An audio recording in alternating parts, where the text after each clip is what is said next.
Hello and welcome back to the Be Elite podcast, where we dive into deep discussions, explore uncharted realms, and occasionally we wander off the beaten path.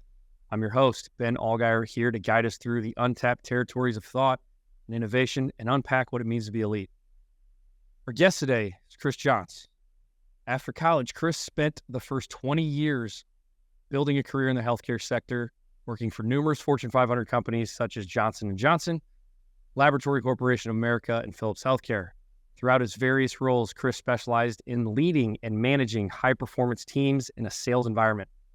In 2018, Chris joined up with Mark Delator and SBD Housing Solutions as their Chief Operating Officer. He started investing in turnkey residential assets in 2013, while still in corporate America, to diversify his retirement portfolio, which led to an easy leadership fit for SBD. His corporate background and education have allowed him to lead, manage, and hold accountable the SBD Housing Solutions team, which has grown significantly since his arrival. Chris and his team continue to focus on building out a high-performance culture based on processes, key metrics, and clear rules of engagement.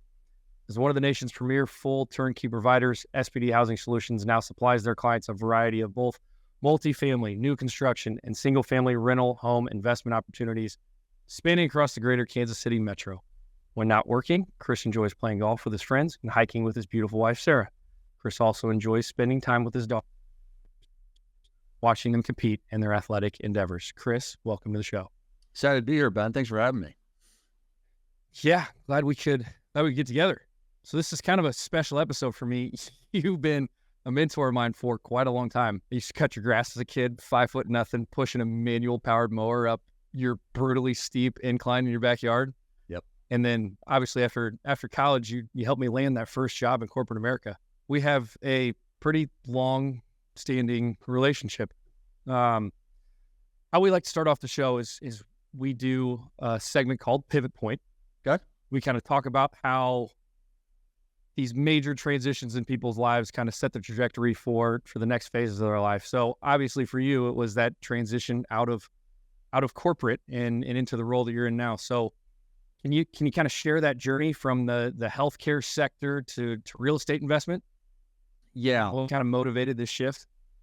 Yeah, I'll kind of segment that in a couple different ways. I think, Okay. the initial pivot Sarah, my wife, and I made was to start acquiring turnkey assets. I looked at my future and thought, boy, I don't want to be working in corporate America forever. And what was a way that I could get myself and my family in a position to not have to do that? That was before making a pivot out. And in speaking with Mark Delator, whom now I work for, he really helped me to understand that you could generate substantial wealth as well as cash flow through buying high-quality rentals in good areas that generate significant cash flow. So Sarah and I started buying turnkeys as a means to really alter our retirement path away from, the stock market where it's acquire, for sure, deplete. We started looking at it that way, and that's when we started buying investment property. So that was the first pivot I made, where really I knew there'd be a point in my life where I'd say, hey, I don't want to do this anymore, and I don't believe in what you believe in at the corporate level. And here's my opportunity to pivot out because I own X number of turnkeys that are paid off, generating this much cash flow, with this much equity. I'm out of that game. So that was the initial pivot we made.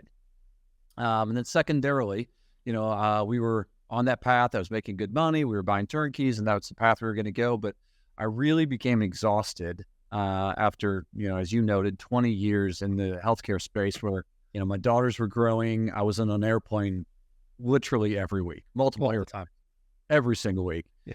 And MJ, or at that time, Maddie, as she was going by at that stage, said, "Daddy, you're never home." And that hit me like a ton of bricks. So I started really looking at what my options were to get out. We did not have the portfolio that we needed for me to say, hey, this is my full exit. And so Started kind of talking with Mark, and as you know, Ben, Mark had come to me and said, "Hey, the way he had built our business, which was generating much of our acquisition through the courthouse steps, was going away due to auction.com and other things in the industry." And he said, "Hey, Chris, I really need to start finding a way to buy properties a different way, and that's through seller direct model. Would you come over here and help train my sales team?" Which you were part of at that time. And so I started into that path, which ultimately led to Mark and I saying, he said, "Hey, man, you look like you don't want to do what you're doing anymore, and I need somebody with your caliber experience to help me grow and build this business in a different way. Would you be willing to do that?" And so it just kind of worked out really, really well for me to pivot out and help Mark grow his business. Yeah, I mean, I remember those times back when I was living down in Arizona with you and the family. Or you still had the sweetest backyard of anybody I've ever seen. The pool, we were chipping golf balls over the pool, just hanging out and talking through all these. I mean, we even had, at one point, we had the idea that we're going to go buy service-based businesses and we're going to go and make these businesses as good as we can, which turned into, strangely enough, however many years later, I've actually done that now. Yeah. But at that time, we were trying to find any way to get out of corporate. And I made my exit after 11 months in corporate. and then yours was obviously much more difficult because you had this big boy job. Like you were the head guy, like you were the guy. And that was a hell of a lot bigger of a commitment and a decision to make. So obviously there were challenges when you made that decision to kind of pivot out of that. Are there any big challenges that come to mind when you were thinking about that time when it was really time to go and you knew that you were going to have to go because you moved across the country again and then moved back? Yeah. Yeah, I think I have been fortunate in my life that I've had some people come to me at particular times. So when I got out of school, my folks just didn't necessarily have the financial acumen in their life to share with me on the things that you should be looking at to build a solid financial foundation. So I did not have that. I was making really good money out of school and spending more than I was making and having a hell of a time doing it. And then ended up marrying a fantastic person whose father came to me and said, "Hey, here's this interesting book for you to read, essentially Money for Dummies," which really got my brain going in a different direction. And so we, over time, built a really, really financial foundation for me to have the opportunity to say, "Hey, I don't want to do this anymore. I don't have to do this anymore. We've got enough money put away for me to be able to step away and make a pivot and take a risk." So I think that was one of the big challenges for most folks facing is, "Hey, can I afford to do it?" And so we had a little bit of money stuck away. But I think the bigger thing is we just took the challenge head on. There was no reason for me to be unhappy for the rest of my life. Checking the box, doing the 9 to 5. Hey, I was going to be an AVP, then a VP, then an SVP, and my entire future was laid out for me, and I hated it. And the very fact that I was going to do another 30 years of something I couldn't stand doing was enough of a motivator for me to say, "Let's go take a risk on me and ultimately Mark." So thinking back to those days when you decided to get really deep into the financial side of things and change the mindset, what are some things that you would recommend to people who are in that stage of life that are recognizing, "Hey, I've done exactly that. I'm the guy who's gone out and partied. I'm the guy who's gone and spent my money on the nice car, the nice handbag for my wife, the nice house." Like, how do you even pivot in your mind to get to that point where you can start to see a path forward and building a financial future? Yeah, dude, it's all about prioritization, right? And I think those of us who make those mistakes really young, again, I didn't grow up with a lot, right? And I was around a lot of people who had a lot of things. So I always thought success was materially driven. So yeah, I went out and I bought that Mercedes at, 25, boneheaded. That's okay. We continued, and my wife needed an Infiniti there soon thereafter. So we made those mistakes, and what I've learned now at 46 years old, I've learned that many of those things, while you believe they're going to bring you some satisfaction or some joy, at best are fleeting. It's so quick, dude, right? Like you drive it for a couple of days and you're like, "Okay, well, this didn't do anything that I thought it was going to do." Yeah, and then the stack of credit card bills come right behind, right? So I think the first thing, if I was to tell a younger version of myself, "Hey, if I could have gone back 10 years sooner and done what I did," it was live within your means. You know, you mentioned we did have a beautiful house down in Scottsdale, but it was certainly well within our means. For sure. We did the sweat equity thing on all of our personal homes that we've owned. We bought things that we could certainly afford that had some upside potential, just like we flip houses today. Bought them cheap, did a lot of sweat equity. These hands have laid plenty of tile. They have painted plenty of rooms. We've done all those things because we had a vision that what we have today is not what we want long-term, but we had to make some sacrifices. And keeping up with the Joneses, dude, you will never win. The Joneses always have more. There's always another Jones. That's more money than the Jones you thought you were trying to keep up with. And it'll not make you happy. No, absolutely not. There's, I saw an article this morning briefly about a gentleman who owns a large, well-known professional football team. Just came out that he had overdosed, and here's a billionaire overdose. Yeah. And so, yeah, he wasn't happy. So you can have all these things, but it doesn't matter. And one of the things that I heard from one of our lenders, actually, he was on the show and he was talking about like building something to be able to go and then invest it in something. And what he was talking about was, hey, to get started, you have to clear all the debt, obviously, number one. And then people try to invest too early, and then they find themselves in a bind because they've taken all their cash and invested it in something. And now they have to pull it back out and start back over from square one. So he said this thing that I think is going to resonate with a lot of people when he said, build $100,000 in cash, and then you can figure out what to do with it. And I thought that was a pretty brilliant idea that I hadn't heard before. And it kind of leads along the lines of what you're saying. Buy things within your means and stockpile cash so that you can go and build this war chest. Once you get there, then you have all the freedom to do whatever the hell you want. Yeah, that cash doesn't need to buy you things; it needs to buy you opportunity. Exactly. That's a great way to put it. What you're looking for is opportunity to take risk on yourself and to provide for yourself and your family something greater. Again, it wasn't about the money for me. The transition I made was not about the money. It was about buying some time back. It was about choosing who I would work with. When you work for big corporate jobs, especially the bigger the job you get, the less true decision making that you have.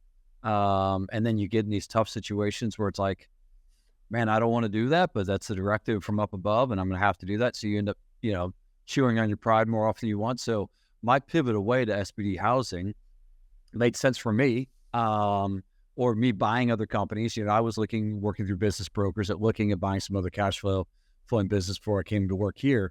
The driver for me was I now get to choose who I work with. I choose what our goals are. Along with Mark's vision, we're fully aligned. And so our core values are truly that they're core. And many of the companies that we're talking about, J&J, you mentioned I work there. They have the Johnson & Johnson credo. Within the first two sentences, it says, blah, blah, blah, blah, and the benefit of the shareholder. I get that. But that's not the way you want to make healthcare decisions. No. It should be about the patient. And so, anyway. Unless you want to, right?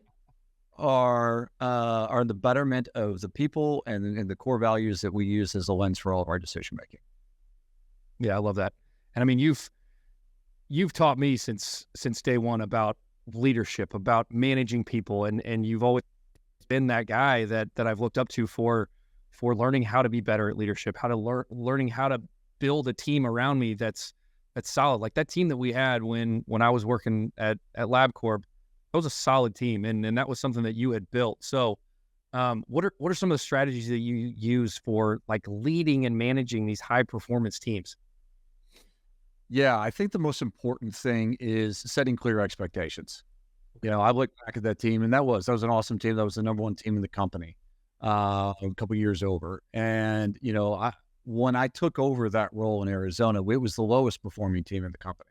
And I don't say that in any other braggadocious way. I'm just saying there's a little bit of validity in what I'm going to share here. The first thing that we did is we really, really got together, got everybody in a room and said, guys, here's where we are. Here's where we're going. Here's how we're going to get there. And there's two choices. You can get on board and come with us, or you're welcome to go another direction.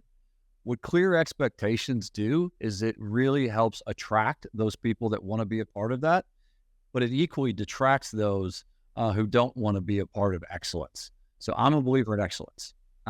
Everything we do, I do with excellence to the best of my ability. And that's the bar that we set. And when you set that bar and you tell people that's where we're going, and we're going to provide you all the resources, we're going to provide you the training, we're going to provide you the effort from a leadership standpoint to help you get there, 50% of your team will leave. Yep. Because not everybody believes in excellence, and that's okay. Oh, you don't want that 50%. Yeah, I mean, again, you asked about how to build a high performance team. That's how you do it. You set high performance as the benchmark. For sure. I love that. Because, I mean, I saw it when we I was on my way out. There's obviously that fine line you have to walk in the business that we're in between building a corporate team that feels super corporate, the team that we left, right? Like we got out of corporate because we didn't like all of the structures and all of the top down management styles that were more dictatorial. Is that the right word? Yeah. So how did you walk that line when you built it from, I want this to have structure and I want to set expectations, but I also want people to feel like they have autonomy here and they have the ability to grow with the business and not feel like I'm telling them exactly what they have to do every single day? Well, you get buy-in, right? I mean, so one of the, we work here at SBD with, kind of two business methodologies. We work with EOS, the traction book by Wickman. And we use that as, kind of a stabilizer for a lot of what we do. We also use some of the Gazelle concepts on scaling up. And so what we do is we as a leadership team set our 1-year goal, and then break down the quarterly goal. And then I go to the team and I say, hey, here's what the goal is for the company this year. And here's what we're trying to get done this quarter. Now, you as individuals come back to me. We're actually going through this process right now. And you tell me your 2 to 3 or 4 priorities that you believe your desk should be responsible for us to help achieve this quarterly and this annual goal. And I'm not going to argue with them, assuming it's reasonable. And then that is their priority to help us achieve the greater goal. So they have buy-in. Mm-hmm. Then we step back and we say, corporate America does a great job of measuring the snot out of everything. And I love that. We do a really poor job of that in small business. For sure. So then we come back and we say, hey, what are 2 to 4 KPIs, measurables, metrics? I mean, you can name whatever you want, scoreboards, that you believe are going to be indicative of your success in that role. And then we're just going to hold you accountable to it. We keep scoring everything that we do. Why should we keep score at work? And again, this isn't penal. This is just me saying when I get into an L10 meeting, hey, are you on or are you off? If you're off, there's super green, there's yellow, there's red. If you're yellow or red on your metric, you're not a failure. You're just failing to achieve that goal. So what can I do to help you? What obstacles can I remove? Or what should we know about our goal that wasn't reasonable that we need to course correct? If you run a business first and foremost with trust, then those other things fall in line. But if you don't have trust, you can't roll out metrics and any of those things because no one's gonna buy it. Yeah. Well, and I think that's another great point that you make, that a lot of us as small business owners, we do a terrible job of tracking things, right? And I mean, when I had that brief stint in corporate, there was a meeting every single morning that tracked all of the numbers. That was one thing that I brought with me into building a small business was, hey, how are we possibly going to know how we need to fix something? Let's say we're not getting the number of deals that we want this month, or let's say that we're not getting the margins that we want on some of these deals on the construction side. How are we going to fix these things if we don't measure them? And most of us just kind of run through small business with no measurements, nothing in place. And it's a great way to, one, have no idea how well your business is doing. And 2, it's a great way to go straight to the grave. And that's why a lot of businesses, how they say they fail in the first 5 years, 90-something% of businesses fail. Yeah, absolutely. Yeah. Because they don't track these things and they have no idea how to get from where they are to where they want to be. The same thing with your people. When you teach them, hey, or when you tell them, hey, we're here, we got to get to here. You got to do the same thing with your business too, right? Like you got to go from here to here. And if you don't have those numbers in place, there's no way to know how to get there. Yeah, you've got, so you set a goal. And I think one of the things, we can set metrics. But one of the things I see small business do is they kind of report the news. They're like, we'll use Fix and Flip, for example. We continue to be 20% over budget, and therefore our returns are, 40% less than we expect. Yep. And then they report that, and they're like, all right, that's that. I'm like, okay, that's one thing. Yeah. And we need to get better. Sure. How are you going to get better? What does that tell us? Yeah. What are the sub things that you're tracking prior to that outcome. So talk about lead measures and lag measures, right? So if I want to lose 20 pounds, and I get on my scale every day and I say, hey, I lost a pound, I gained a pound, whatever that is, that's not really telling me anything. It's outcome based. Yep. Now, if I go back and I look at my Fitbit or whatever the hell I'm tracking, and I say, hey, my goal was to only consume 1,600 calories and to walk, 30 minutes on the treadmill to burn 300 calories. Did I do that today? Did I not do that today? What's the outcome of that? That's going to tell me if I'm going to gain or lose weight. But we seem to always focus on the outcome, not to measure the activities that create the outcome. So I think lead and lag measures are something not well understood by a lot of small businesses. Well, they may be understood. They're just not well implemented for sure. Because that all makes sense. It's just not put into play, right?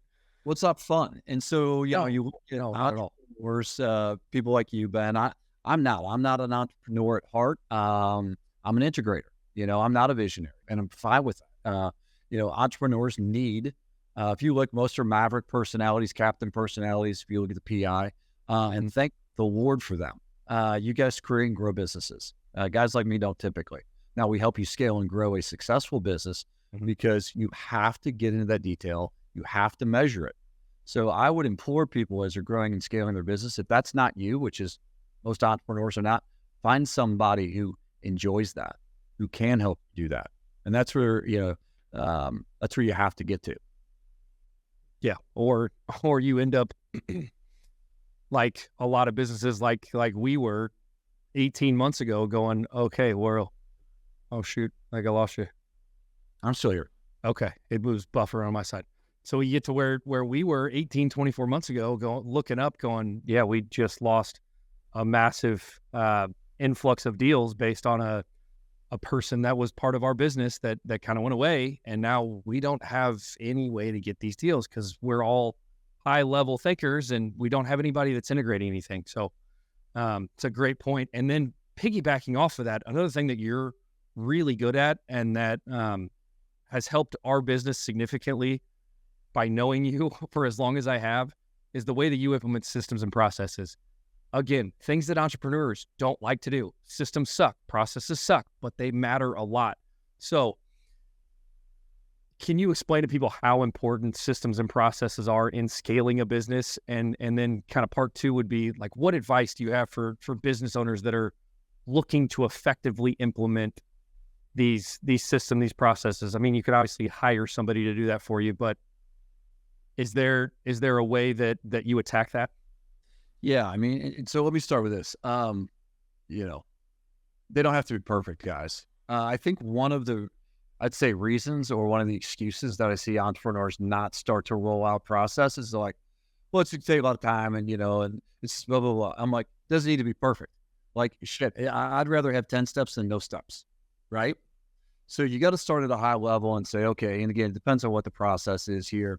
I'll give you an example. I was just, we just made a pivot with one of our team members here who, we didn't feel like you could get us to the next level. So I'm kind of back in the minutia a little bit on that segment of our business right now. And I was emailing with one of our VAs and I said, hey, send me your SOP because I'm seeing a point of failure in our business. And I'm like, if we're having a point of SOP means standard operating procedure, just for anybody who doesn't know what SOP means. Yeah, thank you. Way of working, right? Simple way of working. So see a failure point. And again, I'm a process guy. I'm like, people don't typically fail. Processes typically fail if you hire the right people and you put them in the right seat. I said, send me that SOP. I got the SOP and I replied back and said, that's not an SOP. It's not detailed.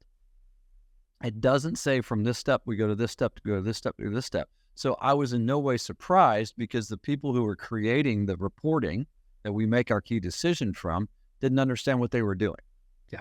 So, and I kind of bouncing back all over here, Ben, but you're good. I think the most important thing is just start writing it down. Then, the rule of thumb here that I have is, could I hire somebody off the street and say, go do this process for me with this set of instructions? If they can't do it, it's not good enough. Yep. Yeah. I mean, that's the way that we started doing it. As soon as I had that conversation with you a while back when you were still in corporate, I mean, that was the conversation. It was, hey, write something down. Because we were talking about how we were not doing well in one aspect of our business. And you go, well, what's the procedure? And I go, the hell are you talking about? What do you mean, what's the procedure? Well, we just go and do this. And you go, that's not a procedure. That's just you knowing how to do something. And if you leave, nobody else is going to be able to do it because you're not there. Yeah, dude, I see so often, and again, I see so many small business owners beholden to see players, D players, people who do not make a good, strong cultural fit because they're like, well, shit, I don't want to retrain somebody. I can't afford to lose that person. I'm like, well, but they're cancer for your business. Yeah. Well, they're the only one who knows how to do X. If you want to grow your business, if you want to sustain your business, hell, if you want to ever take a vacation and not be going like this the whole time in front of your spouse while you're in Mexico, you have to build out quality processes. One of the things that's changed so much is technology.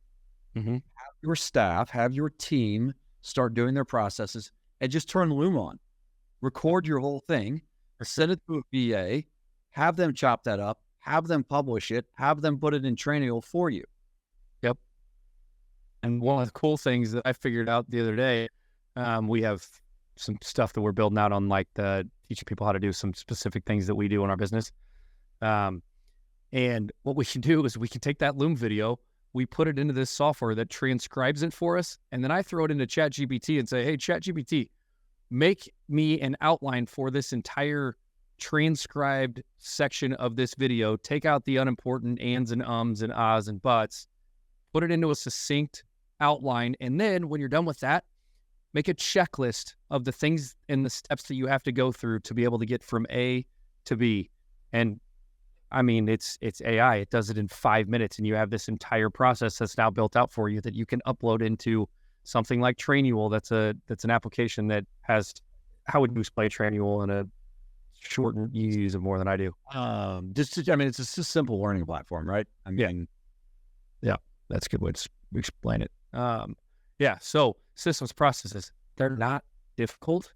They just are time consuming in people's minds. Like, people think it's going to take me forever to go and do this. But I mean, to your point, AI and some of these automated platforms are helping make this so much easier. And I do enjoy going on vacation. And then go buy a franchise. Truly, which, not always recommending that. But that's why corporations are successful, is because they have processes, they have expectations that are adhered to and tracked. That's why they are where they are. And that's why so many small businesses fail. Yeah. Well, and the line of questioning here is just kind of flowing right into the next. I'm going to give myself a hell of a lot of credit for that. And I'm going to give ChatGPT a hell of a lot of credit for that. So one of the questions that I was going to kind of lead towards is, how do you balance that professional responsibility with the personal interest that you have, like golfing and hiking and doing all these things with your kids? Because I see a lot of people that are like you before, where you were in corporate America and you had your kid, you had MJ come up to you and say, hey, Dad, you're not here. Where have you been? Where are you at? And now you moved into a new professional responsibility. You've moved into a new, you can almost call it a brand new career. How do you still maintain that? Because now you have different pressure put on you, right? Like, it's a whole different set of responsibilities, a set of pressures, and you still have to manage that. But you spend a hell of a lot of time with your family and your kids, and you make that a priority. And that's something that I struggle with, to be completely honest with you. I really do struggle putting work down. What are some of those strategies that you've kind of honed over the past few years through your entire career corporate to get to where you're at? Yeah, I mean, it's still a struggle, right? We all like to win. I love work. I love working hard. But what I recognized, and not too late, wish I would have recognized sooner, but not too late, is, and I said this to my wife the other day, my youngest is in 8th grade. We've got 5 summers. I mean, Wild. 5 summers left with Ainsley. Madison, we've got 3. And once they're gone, they're gone. I mean, hell, I can tell you at 16, they're pretty much, they're already making their decisions. Yeah. So I think, just to hit me like a ton of bricks, that I need to focus on that, because in the end, we can make SBD housing. We can achieve all goals. We can grow our property management to 4,000 or 5,000 doors. We can do several hundred transactions on the fix and flip and wholesale business. That'd be all fine. But in the end, my kids don't care. Yeah. And my grandkids aren't going to care if grandpa has another house in Florida or whatever. No one's going to care. So a little bit of that is just getting older in life. It's, watching your parents age, it's health impact, it's all the things that happen when you get in your 30s and 40s where life starts to treat you a little differently.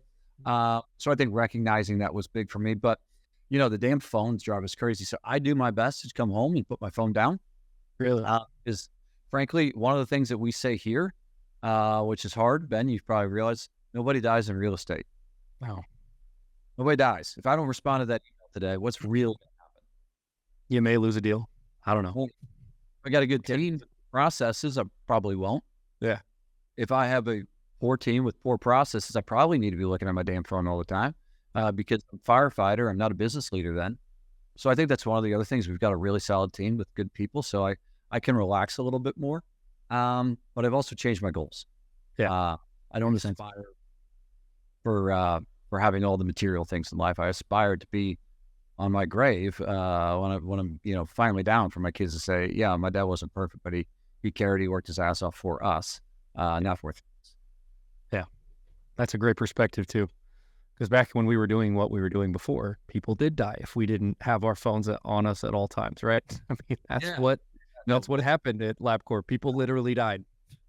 Yeah. And so I would argue, whoever's listening to this, if your business is like 99% of them, don't take yourself too seriously on this stuff. Yeah. Yeah. Because what's an extra $100,000 when you die? Probably not that much. Couple $1 million extra if you have a couple million. What's a couple extra million? I mean, it doesn't matter. It doesn't really didn't move the needle. Yeah. No. You can't go back and get another 5 summers. You've already passed those 5 summers. Right. And I don't think the good Lord's going, hey, how much are you taking with you up here? Yeah, he's not. I guarantee you he's not. So, less than we do. Yeah, exactly. So that I mean, your kids are awesome, right? They're extremely hardworking. I remember we were talking about Ainsley. She's out in the garage. You were telling me she's just smacking a volleyball against the wall for hours on end. She understands that she's not the tallest kid. She's not the most gifted kid. These are your words, not mine. Right. But you have somehow instilled in her that she is not going to be outworked. She's going to do whatever it takes to not be outworked. Like how did you get to that point with your kids in a way that was constructive? Because I know the way that I was parented, it was, I'm going to beat you until, well, not like that, but it was, you're going to do what I say. And that was the only route, right? Like we didn't have a choice. I grew up with that kind of family. It was, you're going to do what I'm telling you to do. And your kids don't have that. They don't have this, yeah, I do it because dad says so. They do it because they want to. Yeah, I think I grew up in a similar way. And I think some of that, especially, God, I can't say my generation. We did. I mean, we did because I said so. This is not a democracy. It's a dictatorship, right? That's the way a lot of us were raised. But I think that, as a leader of people, I realized that doesn't work in business. And it doesn't work in family either, right? My job as a parent is to help them navigate the waters, not divide the waters for them. Yeah. And so I believe that when they say everybody wants something, but when you start helping them understand what it takes to actually get there, it changes everything. So Ainsley, yeah, she's the littlest kid on the court. She was a beast this weekend. Was she? Beast. Nice. Best player on the court every time. Smallest kid probably too. Yeah. But she's my accountability partner. She's down there doing box jumps at 6:30 every morning before she goes. She really? Absolutely. That's wild. The kids are in 8th grade. Yeah, try to do push-ups. But that's because she says, Dad, I want to be the best. And I'm like, that may not happen, bud. What can you control? I can control my attitude and my effort. Those are the only 2 things she can control. If she controls those 2 things, her likelihood of being the best goes way, way up. And so we've just kind of talked to the kids. Like, I don't really care if my kids are straight A students or not, but I do care that they take school seriously enough to get the outcomes of things they want. Yeah. I'm still a believer that A students work for C students, for the C student here, where's the A students over there. Yeah. But no, I think it's just helping them understand that like work ethic and effort and attitude are way more important than what the outcome is. Man, and you ingrained that into my brain. Like, I still remember the number of times that you've said that to me. It's all about attitude. It's all about effort, because those are the things you can control. Everything else, you kind of have to let it fall into play. I mean, that's wild. That's still the mantra that we live by. And is that like how you encourage the people on your team too? Is that kind of the same message that you deliver to them? All the time. Yeah. I mean, Yeah. hey, there's black swan events. Before you know it, COVID will happen. Interest rates, Yep. right? You look at our business. I think there's more things coming down the line that are going to make our jobs more difficult. I'm not judging the team based on outcomes. I'm based on, again, lead measures versus leg measures. I'm judging them based on, are you showing up every day with a good attitude? Most days, not every day. Yeah. And then are you doing what you say you're going to do? Yeah. And then are you following the process that we've laid out, or are you saying, hey, that process is broken, let's fix it? If we're doing those things, the results will come. For sure. If I I'm love just that. based on results, that's where you get in trouble. You're like, hey, I got this one guy, he crushes. I'm like, yeah, he's a cancer in your organization. He's getting all of your good players to not want to work there, and he's going to get you sued. Yeah, that's what happens when you judge people just on outcomes. Yeah. Well, the crazy thing is the people in your organization are deciding what their metrics are for themselves, right? So you're holding them accountable for the things that they've decided are what they're striving towards. Well, I mean, I met with one of our team from the property management company today. We were talking about, some leasing metrics. Yeah, dude, I've never leased a house. Why would the hell would I be telling them what? I mean, there's some obvious ones. Yeah. Why would I be telling somebody who's been leasing houses for 15 years what their metrics should be? They know what goes into getting that leased. Yep. I don't. Yep. Why should I tell them? I mean, my goal is, and I'm pretty good at it, is to have people that know a hell of a lot more about their role than I do. Yeah. And every seat. That's my job. Yeah. Surround yourself with smarter people, right? That's easy for me, but yeah. Oh, it's not. You don't give yourself enough credit. This is nonsense. These super smart people out there. All right. So you're giving advice to an aspiring entrepreneur. I know you say you're not an entrepreneur, but you've been around a billion of them. So you're giving advice to an aspiring entrepreneur. What advice are you giving to someone that's just getting started in their entrepreneurial career? The number one piece of advice is, this is the only thing that they're taking home with them, is this piece of advice. Choose a path that you're passionate about. Passion, first and foremost. Not that's going to make you the most money. Not that's going to be easiest. Lord knows the entrepreneurial path is exceptionally difficult. Sure, it can be paved in gold, but it's exceptionally difficult. If you're not passionate about what you do, your team is not going to be passionate. You're not going to have, I'm sure you've read the book, you're not going to have raving fans. Your customers are not going to be passionate about what you're doing. So you're going to be swimming upstream all the time. And if you're going to be swimming upstream, it might as well be for something you're passionate about. I think that's the thing that I look about. It's how can I make money? How can I make an impact? All this. It's not like I'm passionate about X. Yep. And I think to piggyback off, that's a brilliant point. Piggyback off of that, there's going to be people going, well, I don't know how to find my passion, but like the how I learned this and how it kind of stuck in my head was something that Gary Vee talks about. Throw as much shit at the wall as you possibly can, especially when you're young and you're in your 20s, even early 30s. Throw as much shit against the wall as you possibly can until you find something like try this, try that, try this. You're not going to know what you're passionate about coming out of college or leaving high school or whatever it is. That's what he talks about, is do as many different things as you can, and you're going to eventually find something that you love. Yeah. It doesn't have to be the product, right? For me, it's my passion is leading people. Yeah.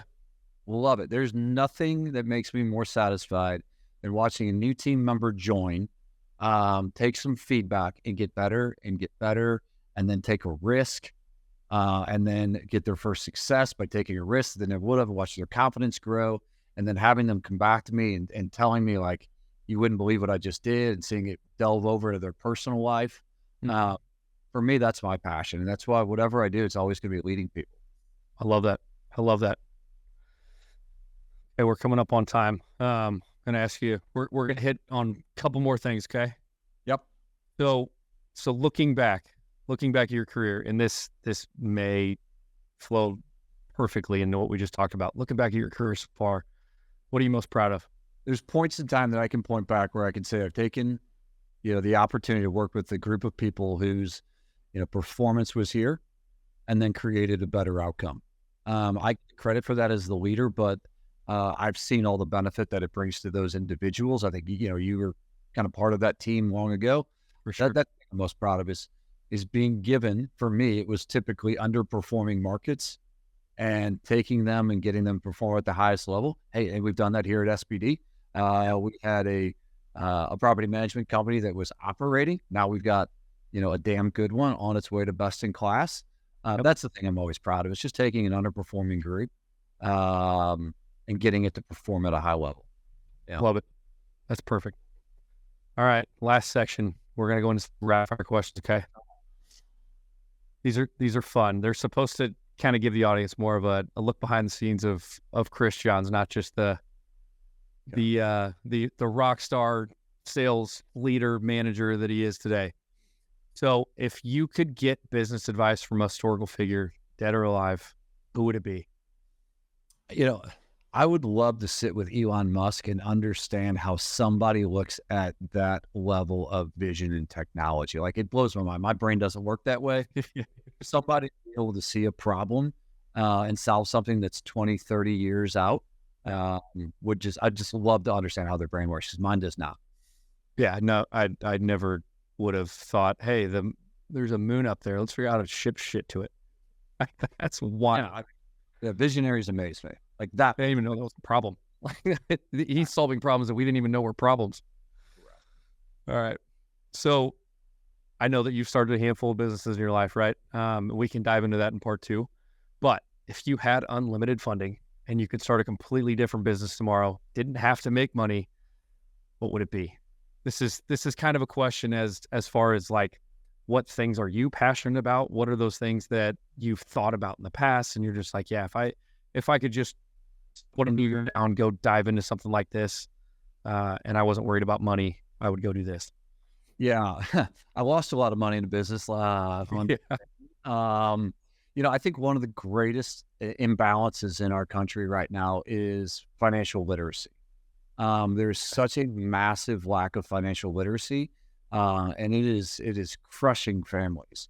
Yeah. And so, if I could go back, I would, I'd go back to what I was trying to kick off, 20 years ago, which was a business helping middle income and lower income Americans achieve and understand financial education. I think it, Love that.